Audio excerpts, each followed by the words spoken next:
Brame, this is the Marlins' first finals appearance in a couple of years. How are the team shaping up ahead of it? Mate, the team's, last night we had an evaluation session and we spoke about things to get things back on track. I think, mate, it'll be, if any time, a win this week would be great for us. I know we haven't had the best lead into the semis, but we weren't number one for the first half of the season for nothing. So. How are you going to turn it around? It has been a run of fairly average results. How are you going to turn it around? We're going to play smarter and I think more direct. We've kind of, the first half of the season, that was our key. We played up the field rather than going too wide and too early, so I think direct would be our key. You've beaten Eastwood twice already this year. What areas are you going to identify to attack on Sunday rather?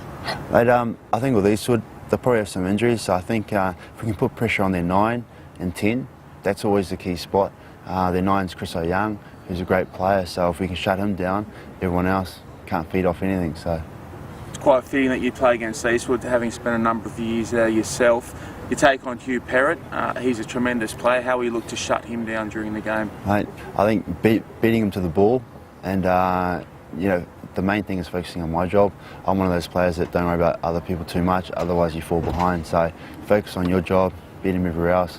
You can't complain. Tyrone Smith more than likely won't play this weekend after getting red carded last week. Who will fill his spot in the back line? Johnny Payne. He's just come back from overseas early in the year and he's earned a spot in the starting team. I think Tyrone's up for 3 weeks, so he's definitely gone. What chance Johnny Payne's ex-schoolmates George Smith and his good friend Wycliffe Parley joining him this weekend? George Smith, highly unlikely. But I think Wycliffe Parley, there's a good chance, very good chance he'll come back and get some game time with Manly. And should Cliffy come back in, he'd go in at 8. What does that mean for you in terms of where you'll play? I think I'll slide back into my number 7 position and the loose forwards will stay as it is with Dylan Sigg on the side and Cliffy at the back. And just quickly, the progress of Tim Fairbrother, the prop that's come across from the Hurricanes to play with the Force next year, what's he brought to the team?